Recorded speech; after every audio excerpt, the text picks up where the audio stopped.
क्या जुल्फ़िकार अली भुट्टो पाकिस्तान का दोस्त था?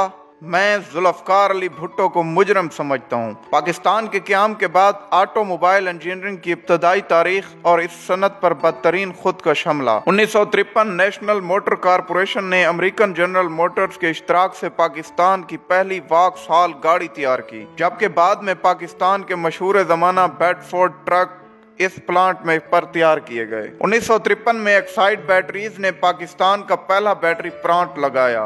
1954 में अली मोटर्स ने फोर्ड मोटर्स अमेरिका के साथ मिलकर पहली कार, ट्रक और इसके बाद पिक एंड ड्रॉप तैयार करने की गर्ज से प्लांट लगाया। 1956 में हारून इंडस्ट्रीज ने डोजे अमेरिका के ब्रांड नीम से पिकअप तैयार किया। 1961 में ऑल वन इंजीनियरिंग ने पाकिस्तान में गाड़ियों के पार्ट्स तैयार करने का जदीद प्लांट लगाया। 1962 में वजीर इंडस्ट्रीज ने इटालियन लम्ब्रेटा स्कूटर कंपनी के इश्तराक से पाकिस्तान का पहला स्कूटर तैयार लम्ब्रेटा TV 200 तैयार किया।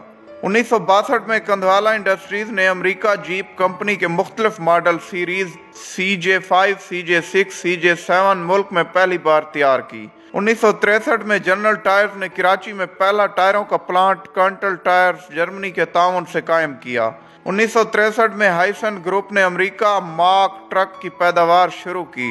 1964 में राना ट्रैक्टर्स मौजूदा मिल्लत ट्रैक्टर्स ने मैसी फर्गूसन ट्रैक्टर्स की मुल्की सतह पर पैदावार का आगाज किया। 1964 में नेशनल मोटर्स को खट्टक खानदान ने खरीदा तो वो कंधारा मोटर्स इंडस्ट्रीज बनी। 1964 ही में राजा मोटर्स ने इटालियन मशहूर ज़माना वेस्पा स्कूटर की पाकिस्तान में पैदावार शुरू की। 1964 इटलस ऑटोज ने पहला होंडा मोटरसाइकिल का प्लांट लगाया। 1965 में जाफर मोटर्स ने मुख्तलिफ ऑपरेशंस जैसे trailer bed, ambulance, fire brigade के लिए गाड़ियां तैयार करने का आगाज किया। 1965 में मानो मोटर्स ने टोयोटा गाड़ियों की मकामी सतह पर पैदावार की बुनियाद रखी। फिर आता है कहानी में वो मोड़ जहां से शुरू होने वाला इंटरवल आज तक खत्म होने का नाम नहीं लेता। 1972 में तमाम ऑटो सनतों को कौमिया कर पाकिस्तान ऑटोमोबाइल कारपोरेशन का नाम दिया गया। अली मोटर्स को अवामी मोटर्स, वजीर आला इंजीनियरिंग को सिंध इंजीनियरिंग, हारून इंडस्ट्रीज को रिपब्लिक मोटर्स, गंधारा मोटर्स को नेशनल मोटर्स, कंधवाला मोटर्स को नया दौर मोटर्स, हाइसन को मार्क ट्रक, जाफर मोटर्स को ट्रेलर डेवलपमेंट कारपोरेशन का नाम दिया जाता है, जबकि राना ट्रैक्टर्स को मिल्लत ट्रैक्टर्स का नाम देकर पाकिस्तान ट्रैक्टर्स कारपोरेशन का इदारा कायम किया गया। माजरत के साथ भुट्टो साहब भी किसी के मंसूबों पर अपनी तख्ती लगाते रहे, जिसकी बदौलत आज तक हमारी सनत मुकम्मल बहाल नहीं हो सकी। अगर ये तमाम इदारे अपने असल मालकान के पास होते तो आज पाकिस्तान के अपने ब्रांड लॉन्च हो चुके होते। आज हमारे मुल्क की बनी गाड़ियां, मोटरसाइकिल, ट्रैक्टर और ट्रक दूसरे ममालिक की सड़कों पर नजर आ रहे होते, बिल्कुल ऐसे जैसे टाटा और महिंद्रा की मसनूआत अरब दुनिया और अफ्रीका में नजर आ रही हैं। आज इन कौमियाई गई सनतों में सिर्फ 3 टूटी फूटी हालत में किसी न किसी तरह जिंदा हैं, बाकी सब का वक्त के साथ इंतकाल हो चुका है। 60 की दहाई तक पाकिस्तान में इंडस्ट्री फरोग पा रही थी।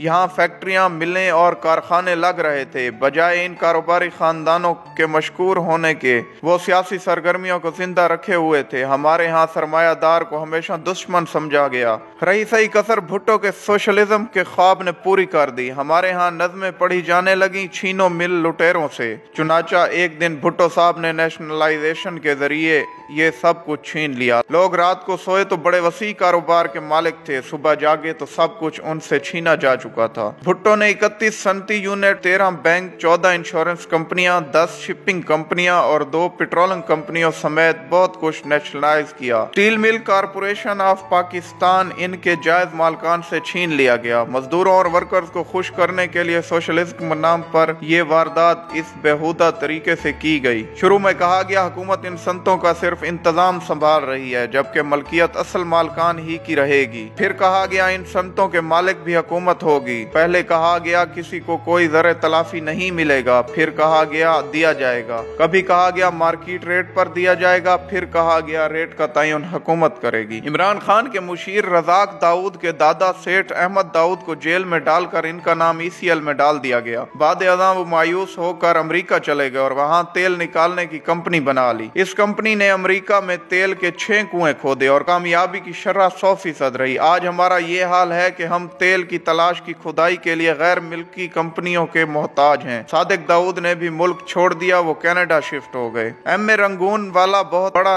कारोबारी नाम था। वो रंगून से मुंबई आए और क्या में पाकिस्तान के वक्त सारा कारोबार लेकर पाकिस्तान आ गए। वो यहाँ 1 या 2 नहीं 45 कंपनियां चला रहे थे। इन्होंने भी मायूसी और परेशानी में मुल्क छोड़ दिया और मलेशिया चले गए। गर्ज ये के तमाम इन्वेस्टर जिन्हें आज हम ढूंढ रहे हैं वो सारे पाकिस्तान छोड़कर मुख्तलिफ ममालिक में शिफ्ट हो गए। मजदूर अब सरकार के मुलाजिम थे, काम करने की क्या जरूरत थी। नतीजा ये निकला, एक ही साल में कौमियाई गई सनत का 80% बर्बाद हो गया। ज़री ग्रोथ की शरह 3 गुना कमी वाक़ई हुई। नौबत कर्जों तक आ गई। जितना कर्ज मशरकी और मगरबी यानी मुत्तहिदा पाकिस्तान ने अपनी पूरी तारीख में लिया था, इससे ज्यादा कर्ज भुट्टो हुकूमत ने चंद सालों में ले लिया। खित्ते में सबसे ज्यादा अफरात-ए-ज़र पाकिस्तान में था। अदायगियों के खसारे में 595% इजाफा हो गया। स्टेट बैंक हर साल एक रिपोर्ट पेश करता। भुट्टो ने 4 साल स्टेट बैंक को ये रिपोर्ट ही पेश न करने दी ताकि लोगों को इल्म ही ना हो कि कितनी तबाही हो चुकी है। हम भी क्या लोग हैं, अपनी इंडस्ट्री अपने हाथों से तबाह करके अब हम चीन की मिन्नतें कर रहे हैं कि यहाँ इंडस्ट्री लगाए। दुनिया 40 साल से कंप्यूटर इस्तेमाल कर रही है और हम आज तक एक माउस नहीं बना सके। दुनिया 30 साल से मोबाइल फोन इस्तेमाल कर रही है और हम आज तक एक चार्जर नहीं बना सके। पाकिस्तान का खाना खराब करने में जुल्फकार अली भुट्टो और पीपल पार्टी का